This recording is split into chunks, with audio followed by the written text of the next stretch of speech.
Hello everyone and welcome back to my channel. Now today I'm going to be going into the top 10 defensive midfielders in the Premier League era. Now because it's defensive midfielders, I certainly wouldn't expect to see the likes of Steven Gerrard, Frank Lampard, Paul Scholes in there. This is out and out holding midfielders. People who usually would sit in front of the defence, and the odd box-to-box midfielder in here as well, but holding midfield's usually the one who does the job to protect the defence while the other midfielder goes forward. I'm sure you all know that anyway. But yeah, just to clear up, you're not going to see the likes of Scholes, Gerrard, Lampard in here. So out and out holding midfielders, at number 10 I've gone for Scott Parker. Now Scott Parker was a very good servant in the Premier League.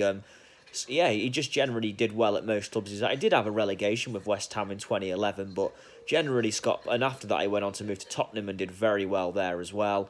I was a big fan of Scott Parker really. Never really did it at top level necessarily, but he was a good holding midfielder. And yeah, had a very good, solid Premier League career. I'd certainly say he deserves a place in this list. Very reliable player as well, Scott Parker. So I think top 10th is probably about right. Number 9, I've got Fernandinho. Now, what a holding midfielder this man has been since arriving in the Premier League. Fernandinho has been in the Premier League now since 2013 and he remains in it till this day. And he's actually playing his trade these days at centre-back. And he's actually not even doing a bad job there either. Just shows how impressive he really is. Fernandinho is one of the Mr. Reliables at Manchester City, but he is not now getting any younger, so they are looking at replacing him, and they've done that with Rodri, which is why he's dropped the centre-back. But yeah, Fernandinho has been absolutely excellent for Manchester City. He's, I think, the glue that holds them together, really. He never really got as much recognition as he deserved until last season, really, but what a holding midfielder he is. And the game I always remember for Fernandinho is when Man City beat Liverpool 2-1 in January 2019, and he played a pivotal role in that as well. Absolutely excellent holding midfielder, and yeah, he definitely deserves to be in the top 10. What a holding midfielder he's been. Brilliant. Number 8, Xabi Alonso. Now, Xabi Alonso in most lists would rank higher than this, but the reason I've put him a little bit lower down is because at Liverpool he was very good, but he was only actually in the Premier League for about 5 years. And he was very good. That's why he's in the top 10 of all-time list. He was an excellent holding midfielder. Not really a lot bad to say about him. Alonso, just generally Liverpool. When he left Liverpool, you really saw the damage. They finished second the year he left and came close to winning the title. But then he left and Liverpool went on to endure a few bad seasons and never really looked like replacing him for a long time. A great passer of the ball, could hit a long-range shot. Of course, he scored that one against Newcastle from about 70 yards out in 2006-07 season. And yeah, just absolutely excellent. I mean, one of just the great players who, you know, he went on to have a fabulous time at Real Madrid as well. Just what a midfielder, and Bayern Munich as well. Number 7, Gilberto Silva, an Arsenal invincible. Just, yeah, what a player. As an Arsenal invincible, but and then quite underrated. He was partnered alongside Patrick Vieira, and they were both holding midfielders, actually, both men, but Gilberto never quite got the recognition. But he wasn't your typical Brazilian Gilberto. He was never all about the skill and all about the finesse. He was just an easier break-up of play, an excellent player. Enjoyed some really good years at Arsenal, massive part of the Invincibles team. Probably Arsenal's most underrated Invincibles player, I'd say, Gilberto, along with Lauren.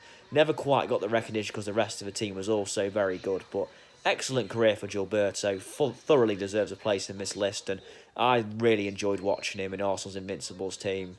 Number 6, N'Golo Kante. Now, we all know the impact N'Golo Kante has made. Probably quite easily the best story in this list, the fact Kante's in here, of course, he signed for Leicester City back in 2015. As we say, the rest is history. A title-winning season, his first season at Leicester City, and he arguably was the best part of that, along with Riyad Mahrez and Jamie Vardy. And then, of course, you've got the likes of his Chelsea run. He won the league in his first season there. He's also won an FA Cup at Chelsea, a Europa League, and the I believe that's it, actually. And yep, that's what he's won. So, yeah, what a career he's had to move to the Premier League. And he's so good, Kante. It's at winning the ball back. There's been few midfielders better than him who win the ball back. And it's almost like you've got 12 men on the pitch when he is playing. He's that good at the job he does. Yeah, absolutely. He's only been in the Premier League 5 years, 4 or 5 years. But what a career he's had. He's already comfortably made it into the top 10. And, yeah, what a story Kante has as well. Such a down-to-earth person. Brilliant. A joy watching him. The job he does, he's absolutely so important to every team that he plays for. He's also a World Cup winner as well with France, let's not forget. Number 5, Gareth Barry. In my opinion, one of the most underrated players in the Premier League era, if not the most underrated. Excellent career at near enough every club he's been at. Very good for Man City, Aston Villa, Everton, even West Brom in his later Premier League years. Gareth Barry was excellent. It's a solid holding midfielder. It was just difficult. I mean, he went forward at times as well, but Gareth Barry's definitely known for his work in front of the back four. A reliable player, just, yeah, generally brilliant. Big fan of Gareth Barry. So underrated, never really got the recognition he deserves. Also, the most tackles in the Premier League of all time as well. Just proving how good he was at that holding midfield role. Yeah, Premier League winner with Man City was a big part of their 2011-2012 success. So yeah, absolute fair play to Gareth Barry. Deserves his 5th spot in this list. Number 4, Claude Makelele. Now, we all know how good Claude Makelele was, especially under Jose Mourinho. Makelele never had too many peak years in the Premier League because he only wasn't in it an awful long time. But my word, when he was in it, what a time he had of it. Absolutely brilliant for Chelsea. I mean, just such a rock in front of the defence. And he was one of the main reasons Chelsea only less than 15 goals in the 04-05 season. Just, yet again, very underrated, really, until he retired, Makelele. But then people realised how good he really was. Just a few good years, but they were excellent years. And he really typified that holding midfield role, Makelele, as well. He really showed, he was really set the tone for the rest of the holding midfielders going forward on how to do the job. Excellent. What a player. Number 3, Michael Carrick. Now, underrated players, Michael Carrick is certainly another one. I always was a huge fan of Carrick while he was at Manchester United, and yeah, I mean, what a player he was. I mean, he never got the recognition because Man United had such a good side around him, and you would if that was the case. But for me, Carrick could well have won the Premier League Player of the Year in the 2012-2013 season. He was unlucky not to. But yeah, Carrick was absolutely excellent. Like, when he signed for Manchester United, there was a few question marks. It was the only signing of the 06-07 season, I believe, and what a signing he turned out to be as well, giving United a lot of success in the process. Just a brilliant. Also went on to be Manchester United captain for a bit as well. An excellent holding midfielder. Carrick was. You know, it's a proper tempo setter of the game. Controlled games. Yeah, definitely deserves a place high up. Number 2, Patrick Vieira. Now, absolutely massive fan of Vieira. Well, he just, you know, a powerhouse. Went forward well. To put a set in front of the back four very well. Arsenal played that Invincibles team with 2 holding midfielders. Just Patrick Vieira.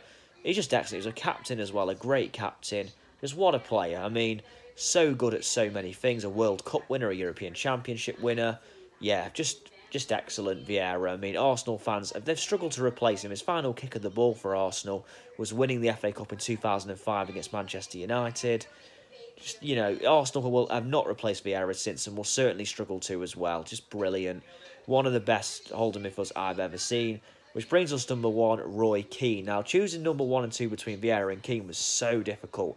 We all know the rivalry these two had on the pitch was certainly difficult, was certainly great as well. And, you know, it was difficult to choose between the two because they're great older midfielders. But Roy Keane captained United to so many successes. Yeah, Roy Keane was just a proper leader. And, okay, he ended with Manchester United on bad terms, but what a holding midfielder Roy Keane was. He inspired the team around you. You wouldn't want to have a bad game if you were in the same dressing room as Roy Keane. Just, yeah, an absolute joy to watch, really, and a great Premier League career for him. And, yeah, this list was a very good one to do, really, because there's been quite a few good older midfielders, but the top 10 was arguably the easiest one I've done yet, but certainly the one I've chosen. Picking between 1 and 2 was hard. It could have gone either way between Vieira and Keane. I don't think there's a lot between them. Just going to give the edge to Keane on this occasion. But yeah, and that's my top 10 list. If you've changed anything, please let me know in the comments below. Please like, share and subscribe and spread the word around as much as you can. And I'll be back soon with more videos on football. And I'll see you soon. Thank you for watching.